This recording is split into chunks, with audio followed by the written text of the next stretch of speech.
Because life is basically a game of hide and seek. Because life is pulsation. On and off. Here it is, and now it isn't. And by being this pulsation, we know it's there. Now, from those very tiny fast rhythms, which give us the impression of continuity, there are also in this universe immensely slow rhythms. And these are very difficult for us to keep track of. And they impress us and depress us as our own life and death, as our coming and going, which goes for what is to us such a slow pace that we can't possibly believe that it is really a rhythm.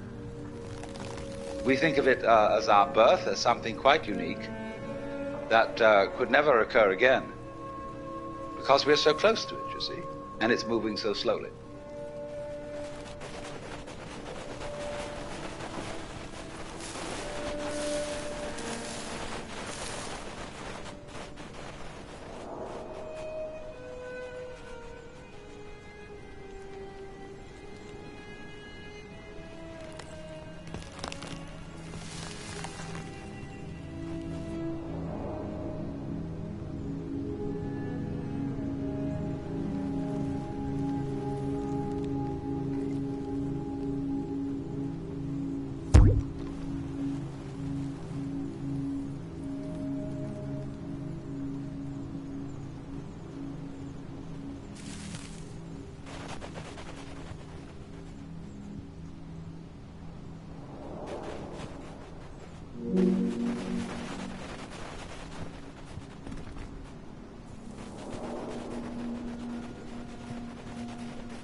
process of growth, the basic process of biology, is one in which lower orders are always being superseded by higher orders.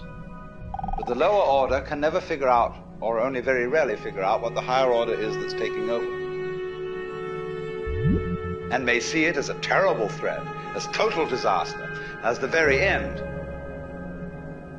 but can never be aware that the principle of growth always has and always will continue. Because that's what's going on. But you never know what the next step is going to be, because if you did know, you wouldn't take it, because it would already be past. Do you understand this? That any certainly known future is an event of which we can say, you've had it. And in that sense, it's past.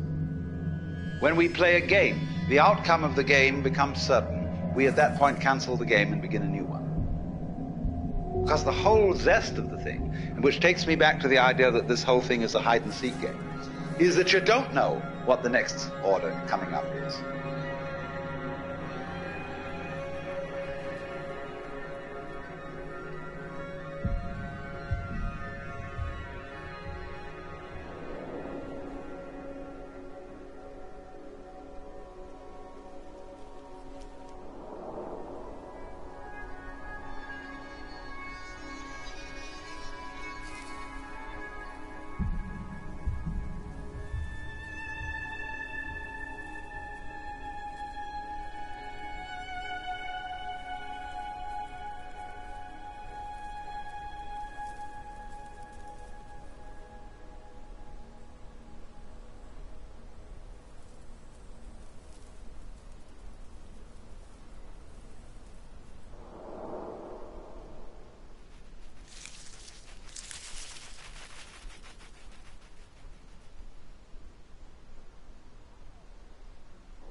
we have this rather myopic way of looking at things.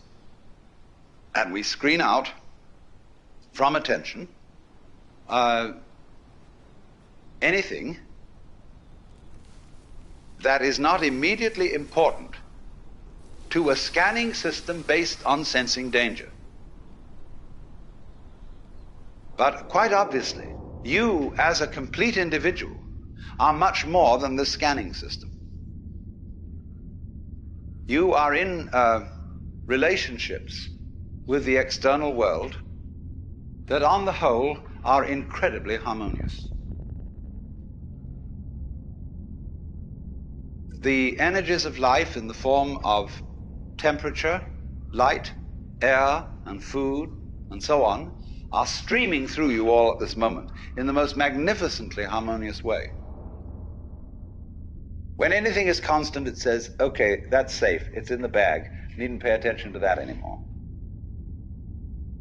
And therefore we eliminate systematically from our awareness all the gorgeous things that are going on all the time, and instead only become focused on the things, the troublesome things that might happen to upset it.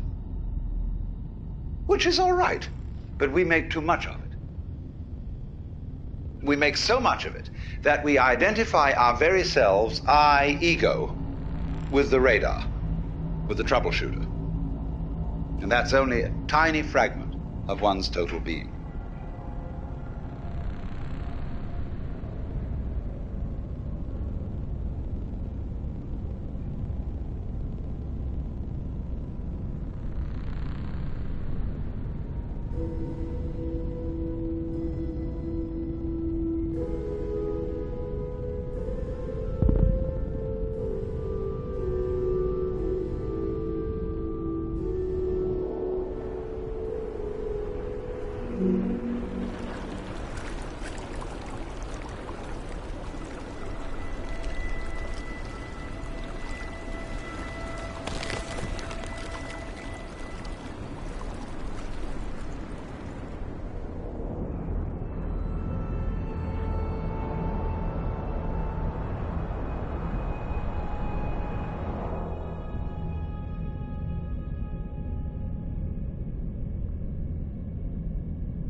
you very soon realize that your existence is not something that is just the hopeless little creature that's suddenly confronted with a great big external world that goes gah at him, and eats him up. Every tiniest little thing that comes into being, every minute little fruit fly or gnat or bacterium, I will go so far as to say, is an event upon which this whole cosmos depends. This thing goes both ways. It's not only that every little organism which exists depends on its total environment. The reverse is also true for organisms. So that you could say this universe consists of an arrangement of pattern in which every event is essential to the whole thing.